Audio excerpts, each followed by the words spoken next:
Welcome to this explainer. Today, we're going to dive straight into a massive, frankly, pretty stressful question. Is $800,000 actually enough to survive a 30-year retirement? I mean, if I told you that number was your entire nest egg, no more paychecks, no more raises, definitely no more end-of-year bonuses, just that one specific pile of money meant to keep you going for the next 3 decades. Would you feel confident, or would you feel absolutely sick to your stomach? Take a second and really think about that. Because here is the brutal truth that almost nobody tells you. The number itself doesn't matter nearly as much as what you actually do with it.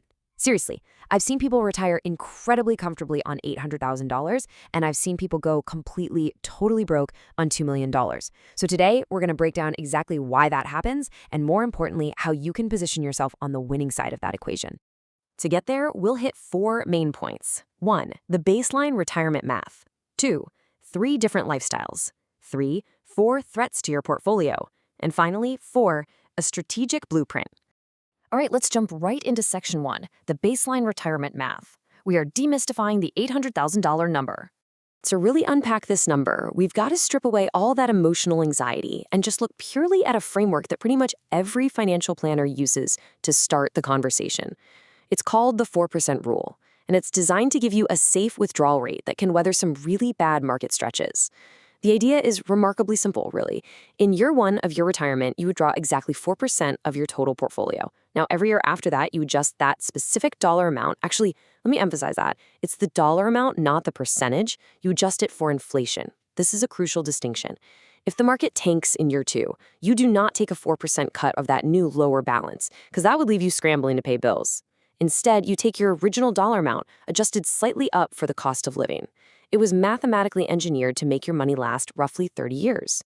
So, when we apply that rule to an $800,000 portfolio, your year 1 withdrawal comes out to $32,000 a year.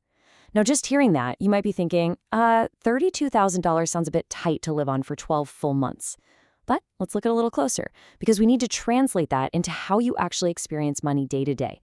Breaking that down tangibly, you're looking at exactly $2,666 a month coming out of your portfolio. This gives us a really great, concrete baseline to compare against your current paycheck. It's a real, bite-sized number you can actually wrap your head around when thinking about paying your monthly bills. But remember, you aren't just relying on that portfolio in a vacuum.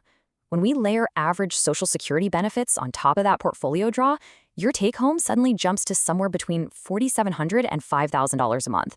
And honestly, here is why that number feels a lot more comfortable in reality than it might look on paper. The whole psychology of your spending changes drastically in retirement because entire categories of your old expenses just vanish. You don't have commuting costs or gas or expensive daily train passes anymore.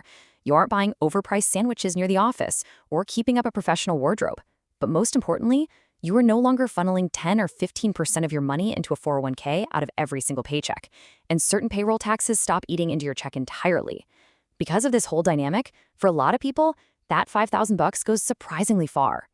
Moving on to section 2, 3 different lifestyles. How you live matters way more than what you have.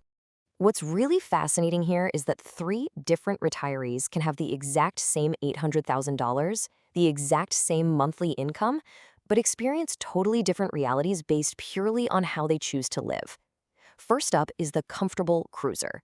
This retiree owns their home outright, no mortgage, 0 rent. Because of this massive advantage, their core monthly expenses are incredibly low.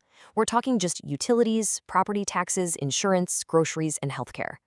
Against their monthly income, they are running a healthy, vibrant green surplus every single month. That extra cash, that becomes their travel fund, or the money they use to spoil the grandkids, or just a nice big cushion that lets them sleep peacefully at night. Having a paid-off house is usually the single biggest reason they achieve this dream state. Now contrast that with the big city battler. They have the exact same $800,000 and the same $4,800 monthly income, but they are still renting or paying a hefty mortgage in a high-cost city. Housing alone might be eating up $2,500 or $3,000 of their cash flow. This forces an unsustainable, glaring red shortfall every single month. And a shortfall in retirement means you have to pull extra money out of your portfolio just to cover the gap. You're essentially reverse dollar cost averaging your own survival.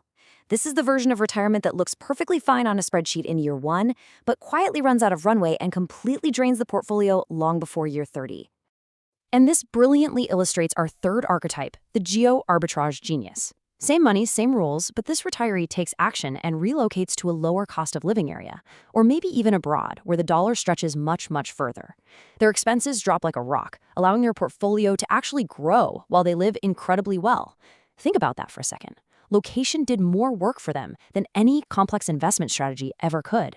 Where you live literally dictates how long your money lasts. Section 3, 4 threats to your portfolio. Let's look at the hidden dangers to your 800K plan. So the lifestyle math shows us a lot, but even that comfortable cruiser isn't perfectly safe without navigating some major hurdles. There are 4 hidden threats capable of quietly destroying an $800,000 portfolio if you ignore them: taxes, healthcare, sequence of returns, and inflation. You absolutely have to plan for all 4. For the first threat, taxes, where your money sits changes your real spendable income entirely. If you withdraw from a traditional IRA or a 401k, every dollar is taxed as ordinary income the year you take it out, so you don't actually get to keep that full $2,666 a month.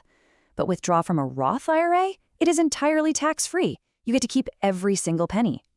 2 retirees with identical $800,000 balances can have meaningfully different real spendable lifestyles depending solely on their account types and how the IRS views that money. Threat number 2 is healthcare.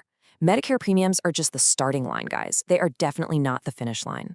Once you add in supplemental coverage, out-of-pocket costs, and things that traditional Medicare doesn't fully cover, like extensive dental and vision, it becomes your absolute largest wildcard expense. And hey, if you retire before 65, bridging the gap before Medicare even kicks in requires private insurance, which can be brutally expensive. It can completely blow up a retirement budget if you haven't planned for it. The third, and honestly the most dangerous threat, is sequence of returns risk.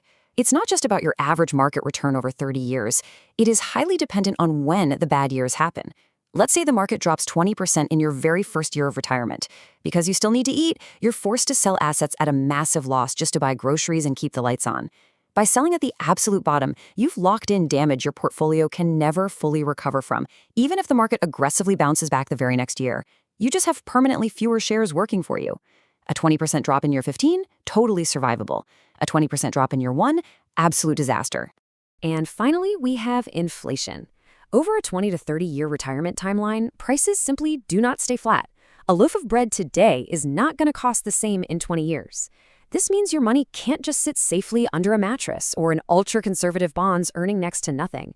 It has to stay invested in the market, and it has to keep growing to protect your purchasing power.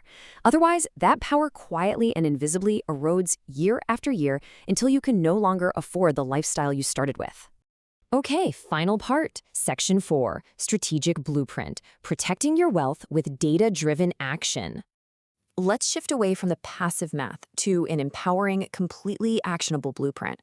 Because the retirees who actually survive 30 years don't necessarily have the biggest portfolios, they just have the clearest plans.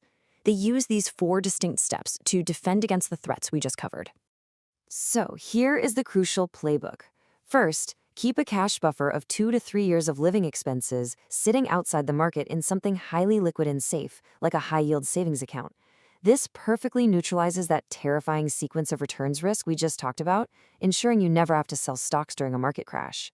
Second, make a definitive housing decision. Eliminate that housing debt, whether you pay off the mortgage, downsize to a smaller footprint, or relocate entirely. Housing is your biggest lever to control your cash flow. Third, optimize and delay Social Security. Waiting even a few extra years locks in a permanently higher monthly benefit, making it one of the highest guaranteed returns available to you. And fourth, manage your tax brackets carefully by planning tax-aware withdrawals. Pull from your traditional accounts up to a certain tax threshold, and then pull from your Roth accounts to keep your overall tax burden as low as mathematically possible. It really all comes down to this core truth. An $800,000 portfolio is just a starting point. It is absolutely 100% viable, but it isn't automatic. How you design your lifestyle, your housing choice, your tax strategy, and your cash buffer, that beats a multi-million-dollar number that has zero plan attached to it any day of the week. So now that you've seen the blueprint and the math, ask yourself, are you just obsessing over hitting some magic multi-million-dollar number? Or are you actually designing a lifestyle you can afford today? What is your next move?